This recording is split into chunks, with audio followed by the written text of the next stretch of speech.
tulad ni Miss Chris Aquino. Mahirap mabuhay kung walang personal na alalay. Kaya kahit saan pumunta si Chris, kasama niya sina Cinch at Alvin.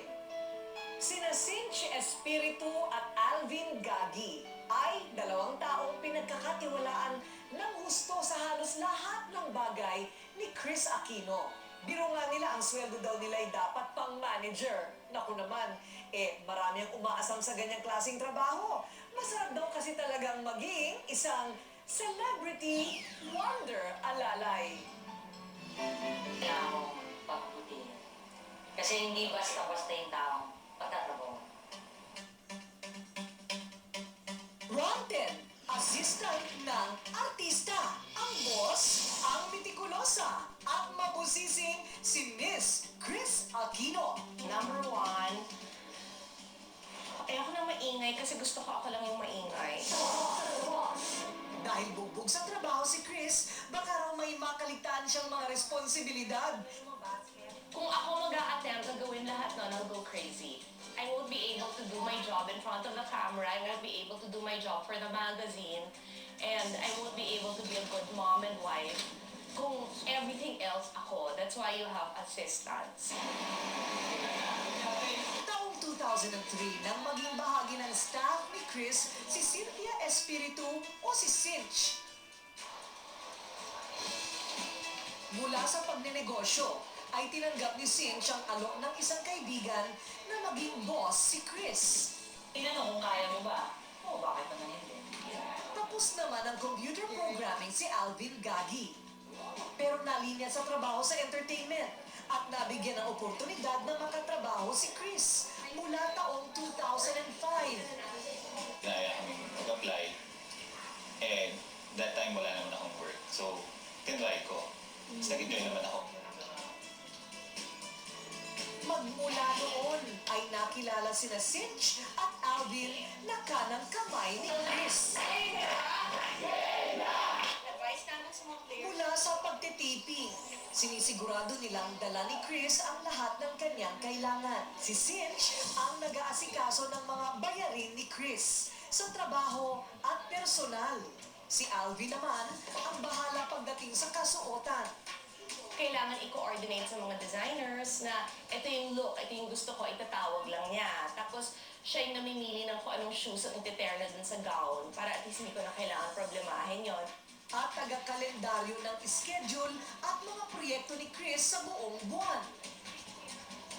Si Cinch, textmate ni Mami Cory, at tila paborito din kalaro ni Josh. Walang job description eh. Lahat natatouch namin sa trabaho namin. Sa kanya, sa anak niya, sa husband niya, sa family ng husband niya, sa family niya, lahat. Kung anong kayang gawin, kayang mag-drive, mag-drive ka. Pag napanood ito, sabihin, ano na lang ginagawa ni Chris? Humaharap po sa inyo. Yan ang ginagawa niya. Kasi sabi ng mom ko yun, is there anything that you can do for yourself? Dahil para daw lahat talaga, mom, ask Alvin or call Cinch. So, wala iwanan. Wala, agad din. Oh, bye. Agad din sa rin ba? Bye. See you tomorrow.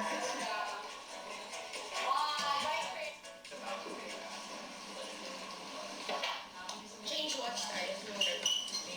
Pagkamat 50% ng kanilang buhay ay trabaho, minsan daw ay kailangan isakripisyo ang oras nila sa pamilya. Minsan yung mga special occasion, minsan late ka or minsan hindi mo talaga mapupuntahan. Madali naman kasing kausap yung boss namin eh. Pag pinagpaalam mo, tsaka yung honest ka naman or basta sabihin mo lang sa kanya kung ano, okay, ganun ang kasimple yan. Sasabihin niya, okay, go, ganun. Kaya ang tanong ng karamihan, happy ba naman sila sa, alam nyo na, sweldo? Walang ano, happy. I pay for the bills sa house namin. Inako ko na yan. Sweldo nila is comparative to mid-level management sa bangko. Napapagaan daw ni na Cinch at Alvin ang buhay ni Chris, kung kaya't hindi na rin iba ang trato ng aktres sa dalawa. Kung may sobrang damit o sapatos si Chris, ay bahagi sila ng biyaya. Natulungan din sila ni Chris para magkaroon ng sariling kotse nito ng Mayo. Napilit na. Binigyan na lang niya, parang ganun. Binigyan niya na lang kami ng budget.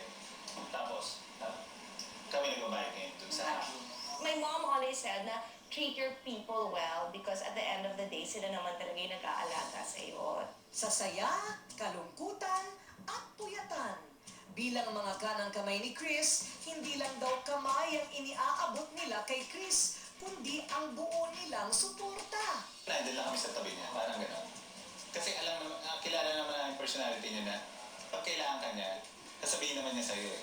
Which is kami naman, lagi lang nandiyan sa tabi niya.